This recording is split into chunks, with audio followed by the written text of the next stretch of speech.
الحمد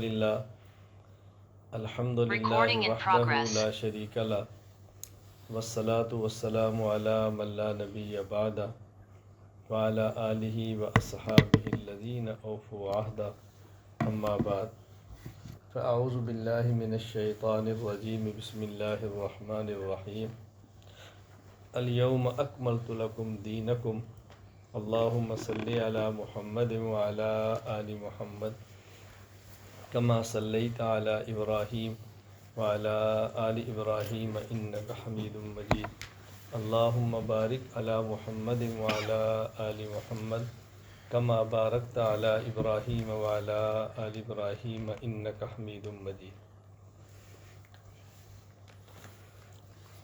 دین کامل ہے، اور دین کامل ہونے کا، مکمل ہونے کا ایک مطلب میں نے بیان کیا کہ اعتقادات،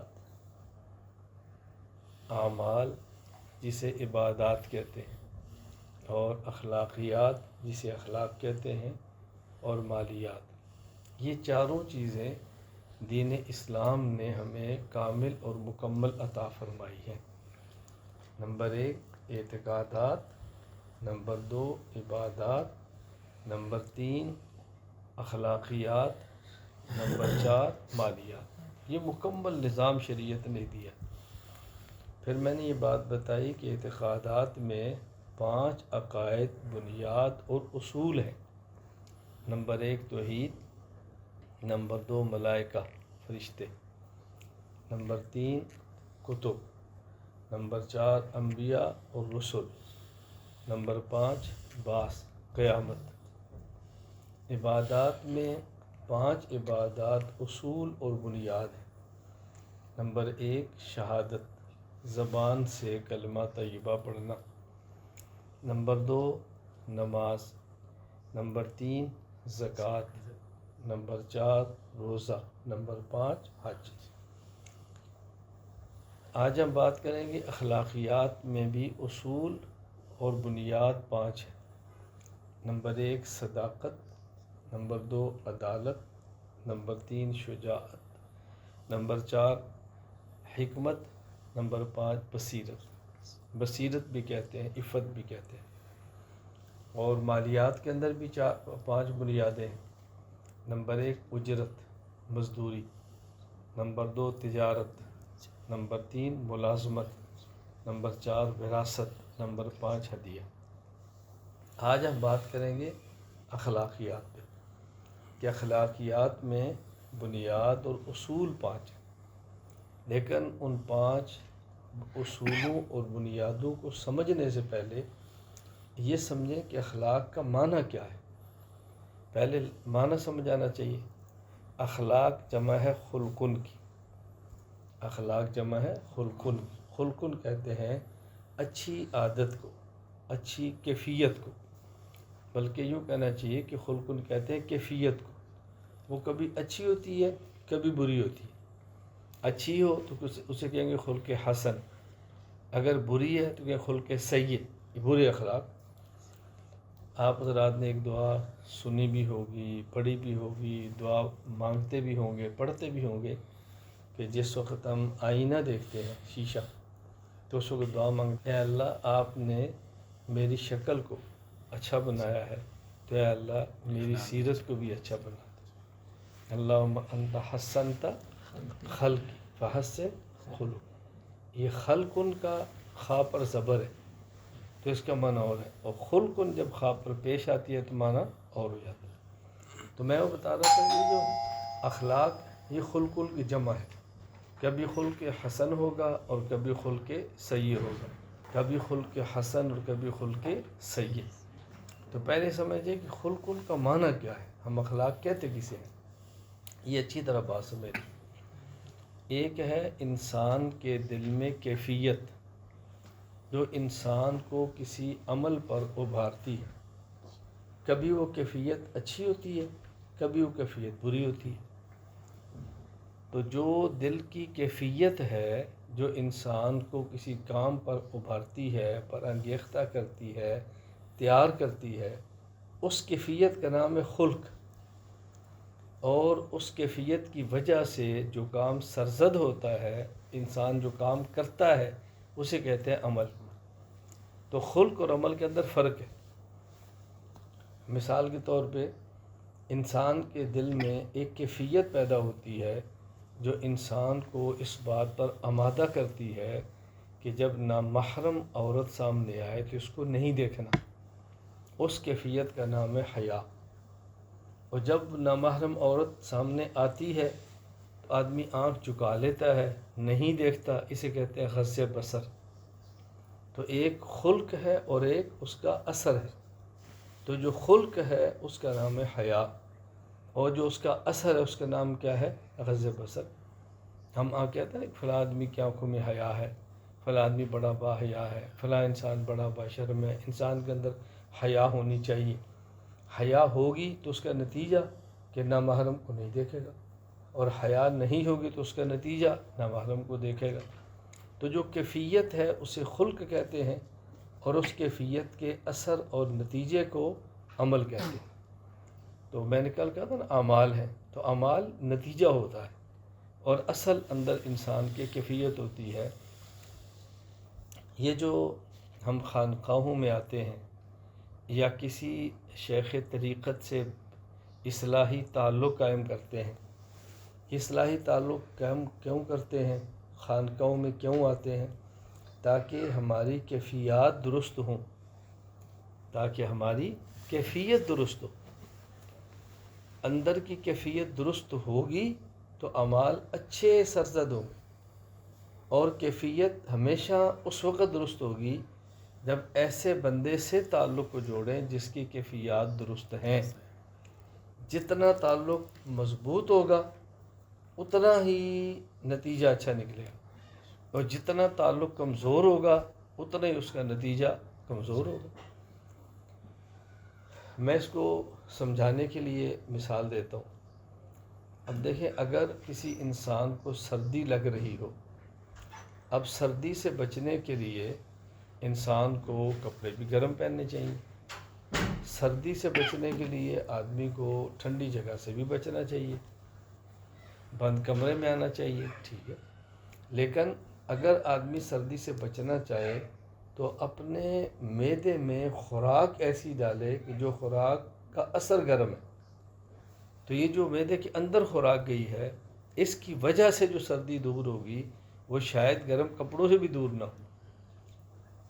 اگر آدمی کپڑے گرم پہن لے اور کمرے کو بند کر لے اور خوراک ٹھنڈی کھا لے تو پھر بھی سردی محسوس ہوگی۔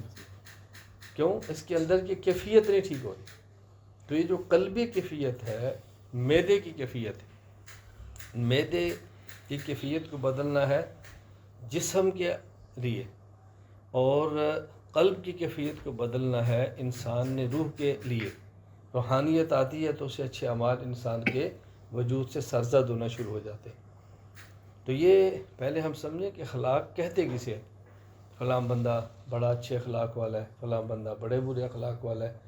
عام طور پر جو اس اخلاق کا نتیجہ ہوتا ہے نا اعمال، ہم اس اعمال کو کہہ دیتے ہیں کہ اچھے اخلاق ہیں، یا ان اعمال کو کہہ دیتے ہیں کہ برے اخلاق ہیں۔ حالانکہ وہ اعمال ہوتے ہیں، وہ اخلاق نہیں ہوتے، وہ اچھے اخلاق کا نتیجہ ہوتے ہیں یا برے اخلاق کا نتیجہ ہوتے ہیں۔ تو ہماری قلبی کیفیت تبدیل ہو جائے، ہمارے اعمال اچھے ہو جائیں، ہم ایک معاشرے کا اچھا انسان بن جائیں، اچھا فرد بن جائیں، ہماری ذات سے کسی کو نقصان نہ پہنچے، اور دوسروں اگر نقصان پہنچائیں تو ہم ان سے بچ جائیں، یہ ساری ہماری کیفیات ٹھیک ہوں۔ اس کے لیے ضروری ہے کہ ہم اپنے اخلاق کو ٹھیک کریں، اپنی کیفیات کو ٹھیک کریں۔ میں تو یہ بات سمجھا رہا ہوں کہ ہم خانقاہوں سے تعلق کیوں جوڑتے ہیں، اصلاحی تعلق قائم کیوں کرتے ہیں، اپنے اخلاق کو سنوارنے کے لیے۔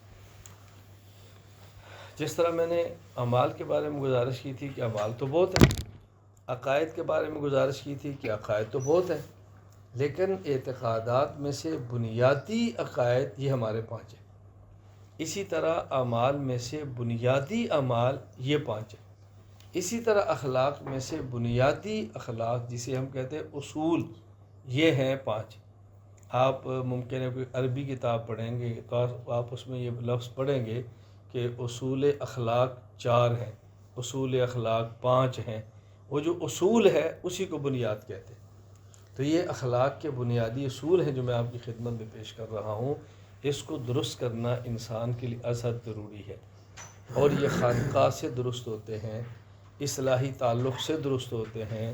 اپنے شیخ سے جتنا رابطہ مضبوط ہوگا اتنے درست ہوں گے، اور جتنا رابطہ کمزور ہوگا اتنے ہی کمزور ہوتے چلے جائیں گے۔ تو اخلاق میں بنیادی اخلاق کتنے ہیں؟ 5۔ نمبر 1 عدالت، نمبر 2 شجاعت، نمبر 1 صداقت، نمبر 2 عدالت، شجاعت، حکمت اور بصیرت۔ اسی بصیرت کو میں عفت بھی کہوں گا، عفت کہہ لیں یا بصیرت کہہ لیں۔ صداقت کا معنی کیا ہے؟ صداقت انسان کے دل کی اس کیفیت کا نام ہے جو حق کو فوراً قبول کرے، حق کو قبول کرے، سچ کو قبول کرے اور جھوٹ کو قبول نہ کرے، یہ ہے صداقت۔ آپ دنیا میں کتنے لوگ ایسے دیکھیں گے کہ ان کے سامنے صحیح بات آ جائے اور 100% ان کے مزاج کے خلاف ہو، فوراً قبول کریں گے۔ کتنے لوگ آپ ایسے دیکھیں گے کہ کسی چیز میں 100% دنیا کا فائدہ ہو، لیکن ان کو اتنا بتا دو شریعت کے خلاف ہے، وہ کبھی بھی قبول نہیں کریں گے۔ جتنا بھی زور لگا لیں وہ قبول کرنے کے لیے تیار نہیں ہو۔ یعنی اگر کسی بندے کو کسی جگہ پہ 1,00,000 دینار بھی مل جائے اور اس کو یہ پتہ ہو کہ فلاں بندے کا ہے، میرا نہیں ہے، مالک کا پتہ ہو، وہ ذبح ہو جائے گا، اس کو اٹھائے گا نہیں۔ آپ دینا بھی جائیں گے وہ قبول نہیں کرے گا، اس کے لیے یعنی اس کا ضمیر اس کے لیے تیار نہیں ہوگا۔ تو صداقت ہی ہوتی ہے۔ صداقت دل کی اس کیفیت کا نام ہے جو حق کو فوراً قبول کرے اور کذب کو، جھوٹ کو قبول نہ کرے۔ اس امت کے سب سے بڑے صدیق ابو بکر ہیں رضی اللہ تعالیٰ، صدیق اکبر رضی اللہ تعالیٰ، ان میں صداقت کامل درجے کی تھی، ابو بکر صدیق رضی اللہ تعالیٰ۔ آپ نے یہ بات سنی ہوگی کہ حضرت ابو بکر صدیق رضی اللہ تعالیٰ عنہ نے رسول اکرم صلی اللہ علیہ وسلم کا کلمہ پڑھا ہے، ایمان لائے ہیں، آپ نے حضور کو آزمایا نہیں ہے، آزمایا نہیں، تجربہ نہیں کیا، دلائل نہیں پوچھے، کچھ بھی نہیں پوچھا۔ حضرت ابو بکر صدیق رضی اللہ تعالیٰ عنہ ملک شام کے سفر پر تھے، اور آپ نے وہاں ایک خواب دیکھی اور وہاں کے عیسائی عالم کو اپنی خواب بیان کی۔ اس عیسائی عالم نے ابو بکر صدیق رضی اللہ تعالیٰ عنہ سے کہا کہ مکہ مکرمہ میں ایک شخص ہوگا، انت تکون وزیرہ فی حیاتہ و خلیفتہ بعد وفاتہ، جب وہ زندہ ہوگا تو اس کا وزیر ہوگا، اور جب وہ دنیا سے چلا جائے گا تو اس کا جانشین اور خلیفہ ہوگا۔ یہ اس عیسائی عالم نے خواب کی تعبیر بتائی۔ ابو بکر صدیق رضی اللہ تعالیٰ عنہ شام سے واپس مکہ مکرمہ آئے تو رسول اکرم صلی اللہ علیہ وسلم نبوت کا اعلان فرما چکے تھے۔ ابو بکر صدیق رضی اللہ تعالیٰ عنہ کی رسول اکرم صلی اللہ علیہ وسلم سے نہایت جگری یارانہ تھا، دوستی بہت گہری تھی۔ ابو بکر صدیق رضی اللہ تعالیٰ عنہ گئے اور جا کر یہ بات پوچھی، مد دلیل علی ما تدعی یا محمد، ابھی تو انہیں کلمہ نہیں پڑھا تھا کہ یا رسول اللہ کہتے، تو انہوں نے کہا مد دلیل علی ما تدعی یا محمد، اے محمد یہ جو آپ نے دعوی نبوت کیا ہے، اس دعوی نبوت پر آپ کے پاس دلیل کیا ہے؟ رسول اکرم صلی اللہ علیہ وسلم فرمایا الدلیل علی ما ادعی رؤیاک التی رأیتہ فی الشام، الدلیل علی ما ادعی رؤیاک التی رأیتہ فی الشام، میرے دعوی نبوت پر دلیل وہ خواب ہے جو تو نے شام میں دیکھی ہے۔ تو ابو بکر صدیق رضی اللہ تعالیٰ نے قبل انہیں نبی پاک صلی اللہ علیہ وسلم کی پیشانی کا بوسہ لیا اور فوراً کلمہ پڑھی۔ یعنی آپ حیران ہوں گے کہ ابو بکر صدیق رضی اللہ تعالیٰ عنہ ایسا صحابی ہے کہ جس نے کلمہ پڑھ کے اسلام قبول کیا ہے تو حضور کا بوسہ لیا، اور جب نبی پاک صلی اللہ علیہ وسلم کو دنیا سے رخصت کیا ہے تو ابو بکر صدیق نے حضور کی پیشانی کا بوسہ دی۔ جب حضور نے اعلان نبوت فرمایا تو ابو بکر مکہ میں نہیں تھے، اور جب حضور کی وفات ہوئی تو ابو بکر صدیق مدینہ میں نہیں تھے۔ جب اعلان نبوت فرمایا تو مکہ سے باہر تھے، آئے اعلان نبوت ہوا تو صدیق اکبر نے کوئی دلیل نہیں پوچھی، کوئی تقاضا نہیں کیا، کوئی امتحان نہیں لیا، ایک معمول کے مطابق پوچھا کہ آپ جو کہتے ہیں میں نبی ہوں تو آپ کیسے کہتے ہیں نبی؟ آپ فرمایا جو تمہیں خواب دے گئے شام میں۔ صدیق اکبر سمجھ گئی یہ عام بندہ بات نہیں کہہ سکتا، فوراً قبل وجہ رسول اللہ، کلمہ پڑھا اور مسلمانوں۔ اور جب رسول اکرم صلی اللہ علیہ وسلم کا انتقال ہوا، اب دنیا سے رخصت ہوئے، تو ابوبکر صدیق مدینہ منورہ میں حضور کے پاس نہیں تھے، مدینہ میں جگہ ہے سنح، وہاں صدیق اکبر کا اپنا گھر تھا، وہاں تھے، تو صدیق حرب کے ساتھ تھے، لیکن گئے اپنے گھر کا پتہ لینے کے لیے، پیچھے وفات ہو گئی۔ جب وہ آئے تو انہیں آتے ہی سب سے پہلے قبل وجہ یا رسول اللہ، حضور کی پیشانی کا بوسہ لیا، اور اس کے بعد کہتے اب حیم و میت، آپ دنیا میں تھے تب بھی ببرکت آپ کی زندگی تھی، آپ دنیا چھوڑ گئے تب بھی ببرکت آپ کی زندگی ہے۔ والذی نفسو، پھر صدیق اکبر نے قسم اٹھائی، والذی نفس ابوبکر بیدی، قسم اس ذات کی جس کے قبضہ قدرت میری جان ہے، لا یذیقک اللہ الموتتین ابدا، اللہ آپ کو دو موتیں نہیں سکھائے گا۔ ایک موت علماء نے لکھا ہے یہ جو دنیا میں آتی ہے، اور پھر انسان جب فوت ہو جاتا ہے پھر اس کی روح کو لوٹایا جاتا ہے، اس سے قبر میں سوال ہوتے ہیں، پھر اس کو سلا دیا جاتا ہے، اور اس سونے کو موت کہتے ہیں۔ ابھی آپ سوئیں گے نا گھر جا کر تو دعا کیا پڑھیں گے؟ اللہم بسمک اموت یا انام، گھر جا کر سو جائیں گے یا مر جائیں گے؟ جی سوئیں گے، اور کہتے کیا ہیں؟ معلوم ہوتا ہے کہ نیند کو موت کہتے ہیں۔ تو وہی جو قبر میں بندے کو سلا دیا جاتا ہے اسی نوم کا نام ہے موت۔ تو امتی کی قبر میں روح کو لٹا کے سوال کیے جاتے ہیں، جواب دیے جاتے ہیں، پھر اس کی روح کو مومن ہے تو علیین میں، کافر ہے تو سجین میں ڈال دیا جاتا ہے، اور اس کے اوپر ایک نیند کو طاری کر دیا جاتا ہے، اس نیند کو موت کہتے ہیں۔ قیامت کے جب کفار اٹھیں گے تو سورہ یاسین میں کفار کہیں گے یا ویلنا من بعثنا من مرقدنا، مرقد کہتے ہیں سونے کی جگہ کو۔ آپ نے کبھی قبر دیکھا ہے تو قبروں پہ کیا لکھا ہوتا ہے؟ مرقد، تو وہ سوئے ہوئے کہ مرے ہوئے ہیں؟ تو مرقد کیوں لکھتے ہیں؟ مرقد پہ کیوں لکھتے ہیں؟ تو وہ جو سوتے ہیں اس سونے کو موت کے لفظ سے تعبیر کرتے ہیں، تو امتی پر وہ قبر میں نیند آتی ہے جس کو موت کہتے ہیں، نبی پر وہ نیند بھی نہیں ہوتی۔ صدیق اکبر نے لا یذیقک اللہ الموتتین ابدا، ایک موت آپ نے چکھ لی ہے، وہ قبر میں جو امتی کو نیند آتی ہے جس کو موت کہتے ہیں، حضور آپ پر اب وہ بھی نہیں آنی، وہ بھی ختم ہو۔ تو میں صرف یہ کہہ رہا تھا کہ ابو بکر صدیق نہیں ہے بلکہ صدیق اکبر ہے، صدیق نہیں ہے، صدیق اکبر، جس طرح ہمارے امام ابو حنیفہ رحمۃ اللہ علیہ امام ہی نہیں بلکہ امام اعظم ہے۔ تو جن میں عقل نہیں ہے وہ سوال کرتے ہیں جی تم نے تو امام اعظم کہہ دیا، امام تو نبی ہیں تو تم نے اس سے بڑا ان کو امام کہہ دیا، یہ تو شرک ہو گیا، حضور سے تم نے بڑھا دیا۔ ہم نے کہا نبی تو صدیق ہوتا ہے، تو پھر ابو بکر صدیق اکبر کیوں کہتے ہیں؟ ہر نبی صدیق ہوتا ہے۔ قرآن کریم انہ کان صدیقہ، ابراہیم کے بارے میں صدیق تھے، تو قرآن ادریس صدیق تھے، وذکر کتاب ادریس انہ کان صدیقا نبیہ، وذکر کتاب ابراہیم صدیق تھے، تو صدیق میری صدیق اکبر کیسے ابراہیم سے بڑھ کے؟ ہم اس کے ہی جواب دیتے ہیں بھئی سارے صحابہ صدیق تھے، ان میں سب سے بڑے صدیق ابو بکر ہیں۔ جب حضرت ابو بکر کو ہم صدیق اکبر کہتے ہیں نبی کے مقابلے میں نہیں بلکہ صحابی کے مقابلے میں۔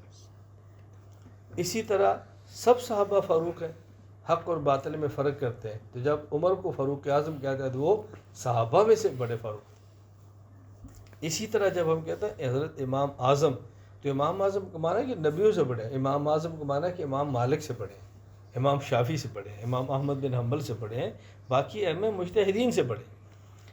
تو خیر میں کہہ رہا تھا کہ اخلاق میں سب سے پہلا خلق کیا ہے؟ صداقت۔ اور صداقت کا معنی کیا ہوتا ہے؟ ایسی کیفیت انسان میں پیدا ہونا کہ حق کو فوراً قبول کرے اور باطل کو رد کر دے، یہ ہے صداقت۔ اور یہ خانقاہوں کی برکت سے آدمی کو حاصل ہوتی ہے۔ کیوں؟ خانقاہ میں آنے سے شیخ کے ساتھ تعلق جوڑنے تھے اور اصلاح نفس ہونے تھے، انسان کا مزاج بن جاتا ہے کہ انسان کے اندر کبر ختم ہوتا ہے، عجب ختم ہوتا ہے، بڑا پن ختم ہوتا ہے، پھر فوراً قبول کرتا ہے، فوراً قبول کرتا ہے۔ مثال کے تو خانقاہوں میں آ گیا، تعلق بن گیا ہے، مزاج بن گیا ہے، ایک بار کہہ دو بھائی آپ کیسے بیٹھے ہیں، سیدھے ہو کر بیٹھو، جی جی ٹھیک ہے، کیوں؟ وہ عجب ختم ہو گیا نا۔ اور اگر یہ اندر کی کیفیت نہیں بنی، بھائی آپ کیسے بیٹھے ہیں، کل کو نہیں ہے، کیوں یار مولانا صاحب نے ڈانٹ دی ہے، سب سن میری بےزتی کر دی ہے، دیکھیں وہ نہیں یاد، کیوں کہ اندر نہیں بنا نا۔ وہ چھوٹی سی بات کو اپنی بےزتی سمجھ رہے، اور جب شیخ کی صحبت سے اندر بن جاتا ہے پھر آدمی اس کو بےزتی نہیں سمجھتا، بلکہ آدمی کہتا ہے یار ماشاءاللہ بہت اچھا مجھے ڈانٹا ہے، بہت جزاک اللہ آپ نے مجھے تنبیہ فرمائی، جزاک اللہ آپ نے میری اصلاح فرما دی ہے، آدمی کے دیکھے کیسا مزاج بنتا ہے۔ حضرت مولانا محمد قاسم ننوتوی رحمۃ اللہ علیہ بانی دارالعلوم دیوبند، حضرت نے ایک بڑی عجیب بات فرمائی۔ حضرت فرماتے ہیں کہ نبی فاعل ہوتا ہے اور صدیق قابل ہوتا ہے، نبی فاعل ہوتا ہے اور صدیق قابل۔ فاعل کہتے ہیں فعل ان سے، قابل کہتے ہیں قبول ان سے۔ وہ کہتا ہے کہ نبی دیتا ہے اور صدیق قبول کرتا ہے۔ اور مولانا ننوتوی نے عجیب جملہ لکھا ہے تحذیر الناس میں، فرماتے ہیں کہ صدیق صدق کو ایسے قبول کرتا ہے جیسے میدا مٹھاس کو، اور صدیق کذب کو ایسے رد کرتا ہے جیسے میدا مکھی کو۔ کہ ننوتوی لکھی کہ صدیق جو ہوتا ہے وہ سچائی کو ایسے قبول کرتا ہے جیسے میدا میٹھے کو، اور صدیق جھوٹ کو ایسے رد کرتا ہے جس طرح میدا مکھی کو۔ آپ کبھی دیکھیں مکھی منہ سے اتر بھی جائے نا تو میدے میں نہیں جاتی، کر کے میدا باہر نکال دیتا ہے، میدا مکھی قبول نہیں کرتا۔ یعنی میدے کے اندر بال ہو سکتا ہے چلا جائے، مچھلی کا کانٹا شاید چلا جائے، مکھی نہیں میدا اترنے دیتا۔ تو اخلاق میں سب سے پہلا خلق صداقت، انسان کے اندر یہ کیفیت پیدا ہو جائے حق کو فوراً قبول کرے اور باطل کو رد کرے۔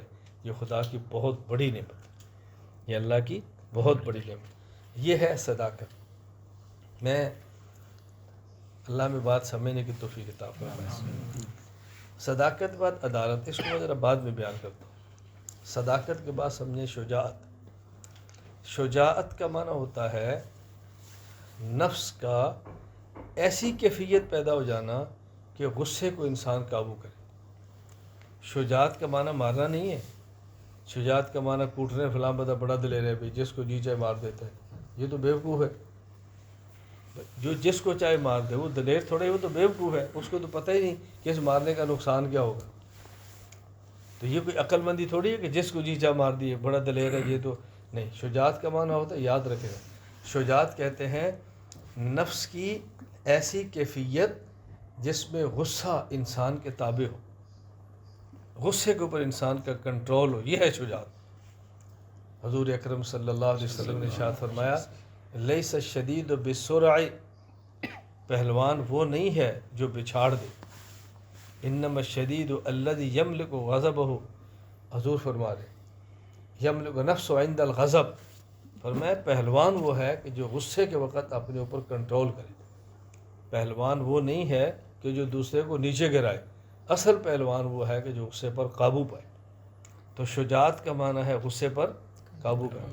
اب دیکھیں حضرت علی رضی اللہ تعالیٰ کتنے شجاع تھے، کتنے دلیر تھے، اور ہم کیا سمجھتے ہیں حضرت علی اتنے دلیر تھے کہ ان کا مقابلہ کوئی نہیں کر سکتا، اور جبکہ ان کی دلیری کا یہ واقعہ بھی ہے کہ یہودی نیچے ہے، آپ اس کو ذبح کرنے لگے تو یہودی نے منہ پہ تھوک دیا تو آپ پیچھے ہٹ گئے، تو یہودی نے کہا آپ تو مجھے مارنا چاہ رہے تھے، تو جب میں آپ کے ہتھے چڑھا تو آپ نے کیوں چھوڑ دیا؟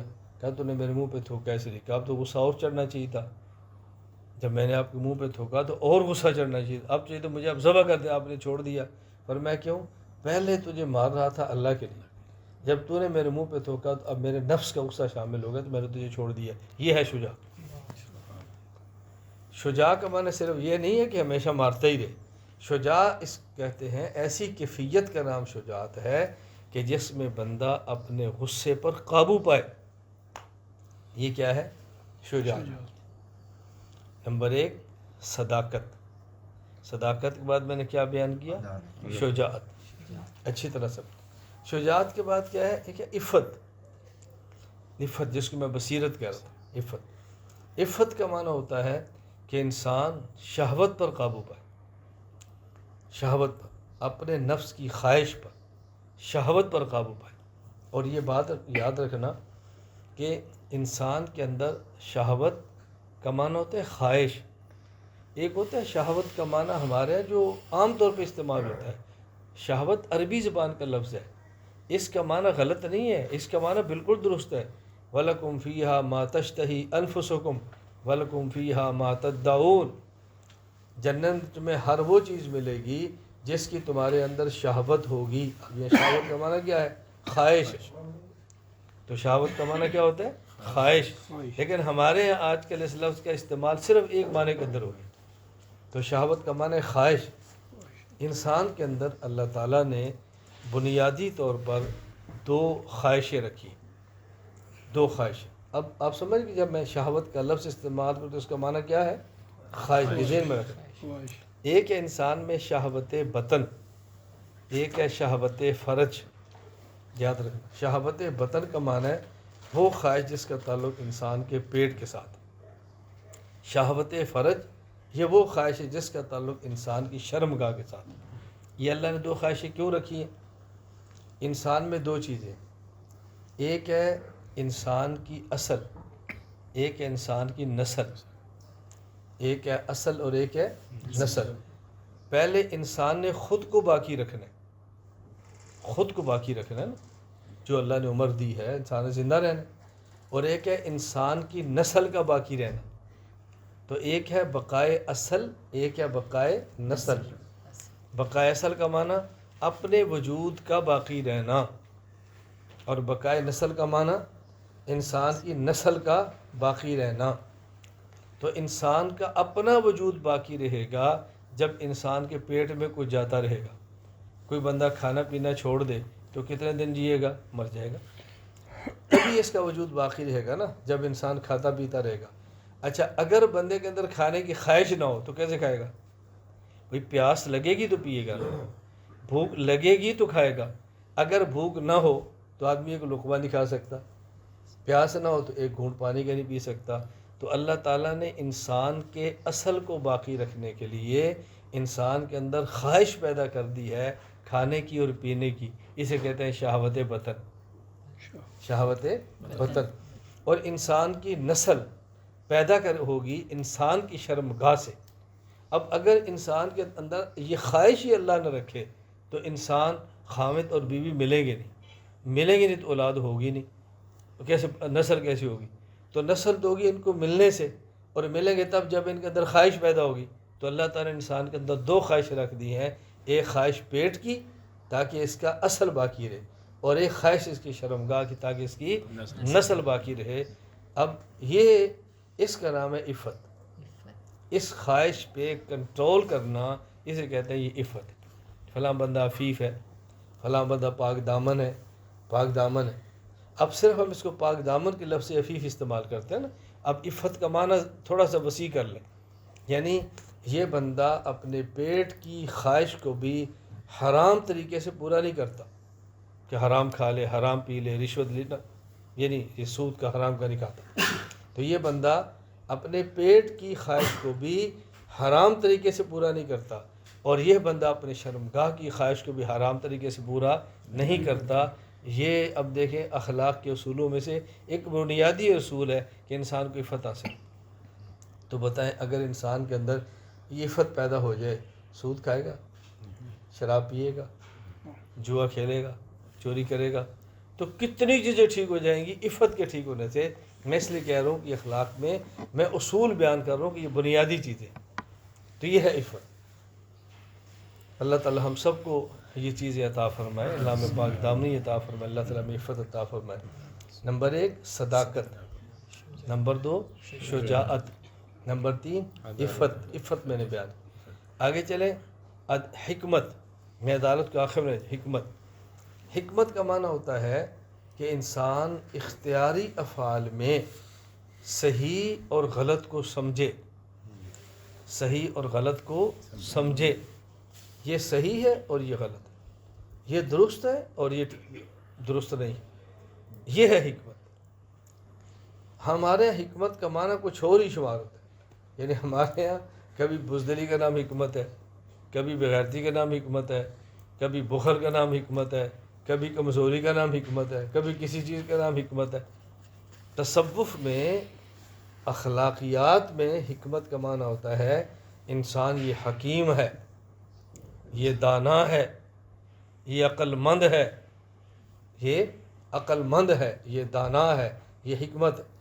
اور اللہ نے پیغمبر کے کاموں میں سے ایک کام یہ ذکر فرمایا ہے، وَيُعَلِّمُهُمُ الْكِتَابَ وَالْحِکْمَةَ۔ پیغمبر یہ دانائی پیدا فرماتے ہیں، دانائی۔ اور یہ دانا کون ہوتا ہے؟ ایک حدیث پاک میں ہے، رسول اکرم صلی اللہ علیہ وسلم نے ارشاد فرمایا، الکیس من دان نفسہ وعمل لما بعد الموت والعاجز من اتبع ہواہا نفسہ وتمنا علی اللہ۔ عقل مند انسان وہ ہے کہ جس نے اپنے نفس کو قابو میں کیا اور موت کے بعد کے لیے اس نے نیک اعمال کی تیاری کی۔ اور بیوقوف انسان وہ ہے کہ جس نے اپنے نفس کے پیروی کی، اپنی خواہشات کی پیروی کی اور موت کے بعد کے لیے اللہ پر امیدیں بنا لی، اللہ مالک ہے، اللہ بخش دے گا، اللہ غفور الرحیم ہے، تم نے تھوڑے ہی معاف کرنا ہے، خدا نے تو معافی اپنے ہاتھ میں رکھی ہوئی ہے۔ کیا یہ بیوقوف؟ یہ کیوں بیوقوف ہے؟ بات اچھی طرح سمجھیں۔ معاف اللہ ہی نے کرنا ہے، اللہ غفور الرحیم ہے، کوئی اس میں دوسری رائے نہیں۔ ہم نے اپنے اعمال سے کیا بخشینا، ہم تو اللہ کے کرم سے بخشے جائیں گے، لیکن اس کا معنی یہ نہیں ہے کہ انسان نیک اعمال نہ کرے، انسان نیک اعمال نہ کرے اور پھر کہ اللہ غفور رحیم ہے۔ بھائی انسان نیک اعمال کرے اور پھر بھی کہے بھائی مجھے اپنے اعمال پر بھروسہ نہیں ہے، مجھے اللہ کے کرم پر بھروسہ ہے۔ اللہ تعالیٰ قبول فرما لیں گے تو معاف فرما دیں گے، نہیں قبول کریں گے تو اللہ کو کون یہ پوچھ سکتا ہے۔ یہ بالکل ایسے ہی ہے کہ جیسے کوئی انسان ملازمت نہ کرے، کوئی انسان تجارت نہ کرے، کوئی انسان مزدوری نہ کرے، کوئی انسان کام نہ کرے، ہاتھ پر ہاتھ رکھ کے بیٹھا رہے اور پوچھے ایسا کیوں کرتا ہے، وہ کہے گا جی اللہ رزاق ہے، اللہ نے رزق دینا ہے، تم نے دینا ہے۔ کوئی مزدوری سے رزق ملتا ہے، کوئی ملازمت سے ملتا ہے، کیا بچوں والی بات کرتے ہو، میں بیٹھا ہوں اللہ دے گا، تو ہم کہیں گے یہ مذاق ہے۔ اللہ کے رزاق ہونے کے ساتھ مذاق ہے۔ ہمارے ذمہ کیا کہ ہم مزدوری کے لیے نکلیں، ہو سکتا ہے مزدوری کریں اور مہینے میں جب تنخواہ لیں تو چوری ہو جائے، پھر کیا کریں گے؟ آپ پھنس گئے۔ تو اللہ چاہیں گے تو محفوظ رہے گا نا، اللہ چاہیں گے محفوظ رہے گا۔ ہو سکتا ہے ہم پورا مہینہ مزدوری کریں، تنخواہ لے کر آئیں اور گر جائے، گھر میں آگ لگ جائے، کوئی نقصان ہو جائے، لیکن ہمارے ذمہ کیا ہے؟ محنت کریں پھر خدا سے مانگیں۔ اسی طرح غفور رحیم اللہ ہے، لیکن ہم اعمال نیک کریں، گناہوں سے بچیں اور اس کے بعد کہیں یا اللہ تو غفور رحیم ہے، میری توبہ قبول کر لے، اللہ تو مجھے معاف فرما دے، اے اللہ تو رضا کے فیصلے فرما دے۔ یہ نبیوں کا طریقہ ہے، نبی معصوم ہوتا ہے، گناہ بھی نہیں کرتے، نہ چھوٹا نہ بڑا، پھر بھی پیغمبر خدا سے کہتا ہے رب انی ظلمت نفسی فاغفر لی، رب انی ظلمت نفسی فاغفر لی، اے اللہ تو مجھے معاف کر دے، اے اللہ تو مجھے معاف کر دے، پھر بھی پیغمبر معافی مانگ رہے۔ تو حکمت کا معنی کیا ہے؟ کہ انسان کے اندر ایک ایسی کیفیت پیدا ہو جائے کہ جس میں حق اور باطل کو پہچانے، انسان میں پہچان ہو جائے یہ حق ہے اور یہ باطل ہے، اور یہ اتنی بڑی نعمت ہے، اتنی بڑی نعمت ہے، اتنی بڑی نعمت ہے، سبحان اللہ سبحان اللہ۔ میں کیسے آپ کو سمجھاؤں؟ یقین فرمائیں اتنی بڑی نعمت، خصوصاً آج کے دور میں گھر گھر میڈیا، گھر گھر ویڈیو، گھر گھر سوشل میڈیا، ہر دوسرا بندہ مذہبی سکالر، برساتی مینڈک کی طرح نکلے ہوئے ہیں، اور اس دور میں کتنا مشکل ہے حق اور باطل کی پہچان ہونا، لیکن یہ جتنا مشکل ہے اتنا ہی آسان ہے، جتنا مشکل ہے اتنا ہی آسان ہے۔ مشکل ہم نے خود پیدا کی ہے کہ ہم جس کو نہیں جانتے ان کو بھی سنتے ہیں، جن کو نہیں جانتے ان کو بھی سنتے ہیں، بس یہ مشکل پیدا کر۔ کیوں ہر کسی کو سنتے ہیں؟ کیوں ہر کسی سے پوچھتے ہیں؟ کیوں؟ اور ہمارے کی بات چل پڑی ہے، کہاں سے چلی ہمیں سمجھ نہیں آتی۔ ایک یہ بات چل پڑی ہے کہ یہ نہ دیکھو کہنے والا کون ہے، یہ دیکھو کیا کہتا ہے، یہ نہ دیکھو کہنے والا کون ہے، یہ دیکھو کیا کہتا ہے۔ نہیں بھائی، شریعت میں تو ہے کہ دیکھو کہنے والا کون ہے، پہلے دیکھو کہنے والا کون ہے، پھر دیکھو کیا کہتا ہے۔ ایک محدث تھے تو انہوں نے ایک طویل سفر کیا. ان کے علم میں آیا کہ فلاں علاقے میں ایک اور محدث موجود ہے، فلاں شخص موجود ہے جس کے پاس حدیث موجود. بڑا لمبا سفر کیا.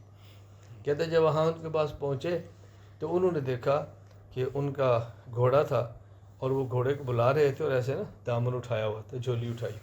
جب گھوڑا قریب آیا تو دامن اٹھایا، وہ گھوڑا پکڑ لیا تو واپس چلے. تو کسی نے رستے ملے، کہاں گئے تھے؟ کہا جی فلاں شہر. کیوں گئے تھے؟ کہا مجھے پتہ چلا فلاں ایک بندے کے پاس حدیث ہے تو اس کو حاصل کرنے کے لیے گیا. کہا جی لے لی؟ کہا نہیں لی. کہا وجہ؟ کیا جو گھوڑے کو دھوکہ دے سکتا ہے وہ مجھے نہیں دے سکتا؟ تو میں نے اسے حدیث ہی نہیں پڑھی کہ یہ تو دھوکہ دے رہے. تو پہلے دیکھا کہ بندہ کون ہے، اور پھر دیکھا کہ کہتا کیا ہے.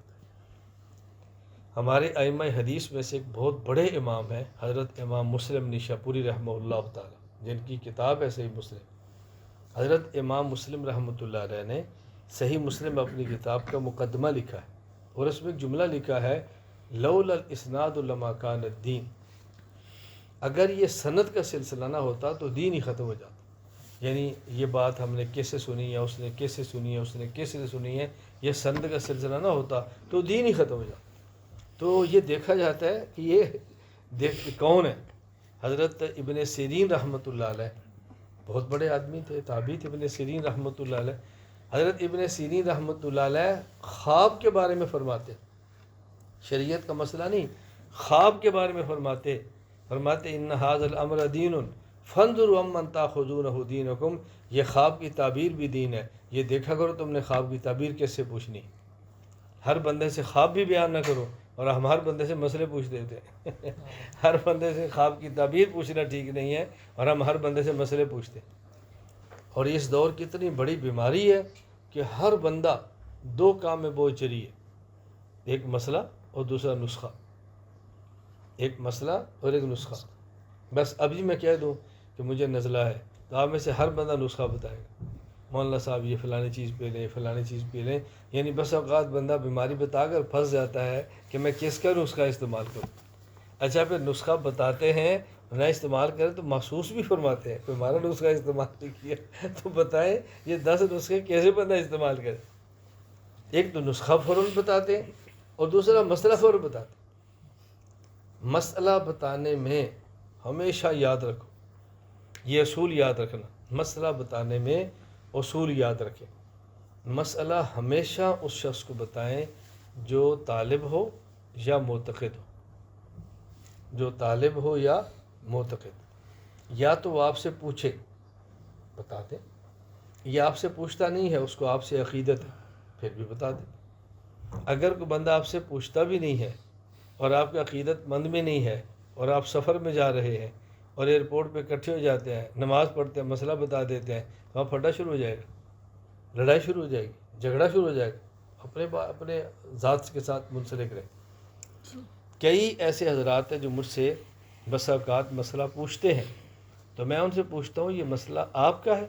کہا جی نہیں. تو میں نے کہا پھر آپ کیوں پوچھتے ہیں؟ آپ کا ہے؟ جی نہیں. آپ کیوں پوچھتے ہیں؟ بھئی جس کا ہے وہ پوچھے. مسئلہ کسی کا ہے، پوچھتے آپ پھرتے ہیں. پھر پوچھیں گے پھر فٹ کریں گے، پھر پوچھیں گے پھر اس کے بارے میں لوگوں کو بتائیں گے، پھر پوچھیں گے پھر غیبت کریں گے کہ یار وہ ایسے کر رہا ہے مسئلہ تو ایسے ہے، وہ ایسے کر رہا ہے مسئلہ تو ایسے ہے، وہ تو ایسے کر رہا ہے مسئلہ تو ایسے ہے. مفت کی مصیبتیں اور ٹینشنیں اپنے گلے میں لے لیتے. اللہ کے لیے ہم ایسے بچنے کی کوشش کریں.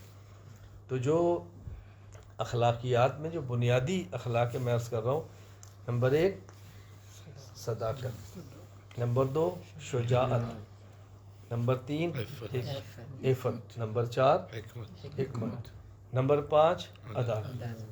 عدالت کا معنی کیا ہوتا ہے؟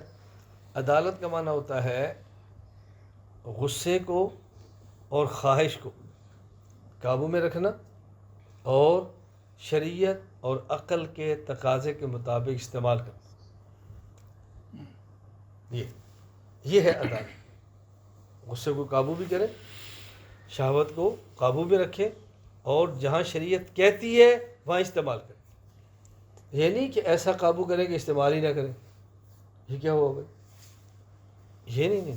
شریعت جو کہتی ہے اپنی خواہشات کو کنٹرول کریں، اور جہاں شریعت کہتی ہے وہاں خواہشات کا استعمال کریں. جہاں شریعت کہتی ہے اپنا غصہ استعمال کرے، جہاں شریعت نہیں کہتی وہ غصے کو قابو میں رکھے، جہاں شریعت کہتی ہے اپنی خواہش کو قابو میں رکھے، جہاں شریعت کہتی ہے اپنی خواہش کو استعمال میں رکھے۔ اس کا خلاصہ کیا ہے کہ خواہشات کو جائز جگہوں پر استعمال کریں اور ناجائز جگہوں پر روک لیں۔ ہمارے شیخ حضرت شاہ کی محمد اختر رحمہ اللہ فرمایا کرتے تھے کہ اپنے نفس کو اتنی حلال خوشیاں دو یہ حرام کے تقاضے چھوڑ دے۔ اپنے نفس کو اتنی حلال خوشیاں دو کہ یہ حرام کے تقاضے چھوڑ دے۔ اپنے نفس کو اتنی حلال خوشیاں دو کہ یہ حرام کے تقاضے چھوڑ دے۔ یہ ہے عدالت۔ تو عدالت کا معنی کہ انسان غصے کو اور خواہش کو کنٹرول کرے اور پھر ان کو ان کے مقتضا ضرورت کے مطابق ان کا استعمال کرے۔ کبھی آدمی قابو کر لیتا ہے، سمجھنے میں غلطی ہوتی ہے اور ضرورت کی جگہ پر بھی استعمال نہیں کرتا۔ ہاں، یہ ہمارے ایک واقعہ مشہور ہے کہ کسی بندے نے شکایت لگائی، سانپ تھا اور کسی شیخ سے مرید تھا، اور وہ سانپ سے لوگ ڈرتے تھے، تو کسی نے جا کے شکایت لگائی جی سانپ ہے، یہ صبح نکلتا ہے اور یہ ڈستا ہے، تو آپ اس کو سمجھائیں۔ تو شیخ نے بلا لیا اور بلا کر سانپ سے کہا بھئی ڈسا نہ کرو، لوگوں کو تکلیف نہ دیا کرو، چھوڑ دیا۔ اب کہتے ہیں وہ جو سانپ تھا وہ سردی میں نکلا باہر، تو کوئی اس کو ادھر سے چھیڑ رہا ہے، کوئی ادھر چھیڑ رہا ہے، کوئی ادھر چھیڑ رہا ہے، تماشا بن گیا۔ اب کچھ دن بعد سانپ گیا تو اس نے جا کر کہا پیر صاحب میں نے آپ کے کہنے پہ ان کو ڈسنا چھوڑ دی، میری جان نہیں چھوڑتے۔ تو پھر پیر صاحب نے کہا میں نے آپ کو ڈسنے سے منع کیا ہے، پھونکنے سے تو منع نہیں کیا، تو نے شونکنا بھی چھوڑ دیا۔ بھائی تو ڈس نہیں، پھکار تو نکالنا، تو نے پھکار ہی چھوڑ دی ہے۔ تو کبھی کبھی بندے کو پیر کی بات بھی سمجھ نہیں آتی۔ تو پیر نے منع کیا تھا کہ تو نے ڈنگ نہیں مارنا، اس نے سمجھا کہ میں نے وہ پھونکنا بھی نہیں ہے، نتیجہ کہ ہر دن اس کو تنگ کرنا شروع کر دیا۔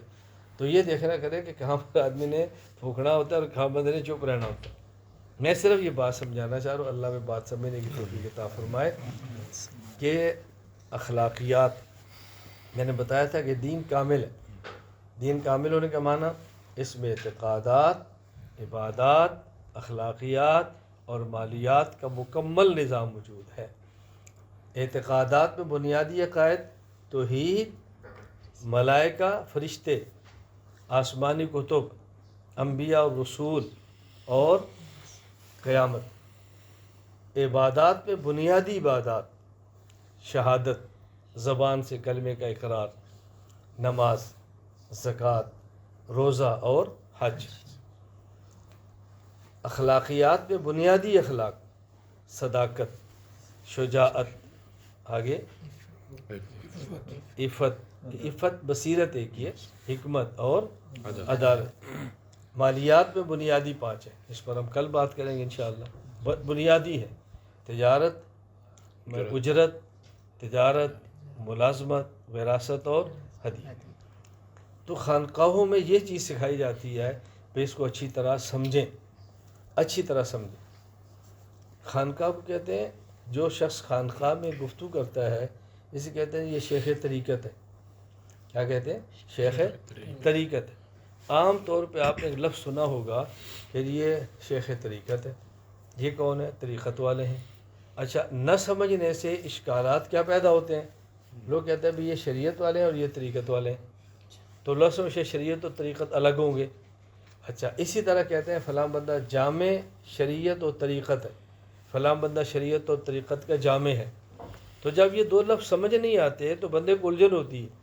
یہ بات یاد رکھ لیں، شریعت کہتے ہیں منزل کو اور طریقت کہتے ہیں منزل تک پہنچنے کے راستے کو۔ شریعت کہتے ہیں منزل کو اور طریقت اس منزل تک پہنچنے کے راستے۔ آپ یہاں خصوصاً خلیجی ممالک میں جہاں تو یہاں روڈ نہیں کہتے بلکہ طریق۔ تو طریق کا معنی کیا ہے؟ راستہ۔ تو جہاں پہنچنا ہے وہ شریعت ہے اور جہاں سے گزرنا ہے وہ۔ یہ جو ہم کہتے ہیں نا فلاں بندہ جامع شریعت و طریقت ہے، اس کا معنی یہ ہے کہ اس کو مسائل بھی آتے ہیں اور مسائل پر عمل کرنے کا طریقہ بھی آتا ہے، اس کو عقائد بھی آتے ہیں اور عقائد کو سمجھانے کا طریقہ بھی آتا ہے، اس کو دین بھی آتا ہے اور دین کو پڑھانے کا طریقہ بھی آتا ہے۔ تو جب طریقت کا معنی سمجھ نہیں آتا تو عام لوگ سمجھتے ہیں یہ تو طریقت والے ہیں، شریعت والے ہیں۔ طریقت والے کا معنی کیا؟ یہ بیوقوف ہے یہ مسائل نہیں جانتے۔ خیر میرے اللہ کا بہت کرم ہے، ہماری خانقاہ ایسے نہیں ہے، اور جتنے دنیا بھر میں اس وقت ساتھی میری گفتگو سن رہے ہیں، میں ان کو ہمیشہ یہ بات کہتا ہوں کہ آپ اس معاملے میں اطمینان رکھیں بحمداللہ تعالیٰ، آپ کا ایسی جگہ ایسے بندے سے تعلق ہے جو شریعت اور طریقت کو سمجھ رہے ہیں اور اعتدال کے ساتھ چل رہے ہیں اور پوری باتیں سمجھا رہے ہیں۔ اللہ ہم سب کو یہ باتیں سمجھنے کی توفیق عطا فرمائے، تو اللہ ہمیں کامل دین کو سمجھ کر عمل کرنے کی توفیق عطا فرمائے۔ وآخر دعوانا الحمدللہ رب العالمین۔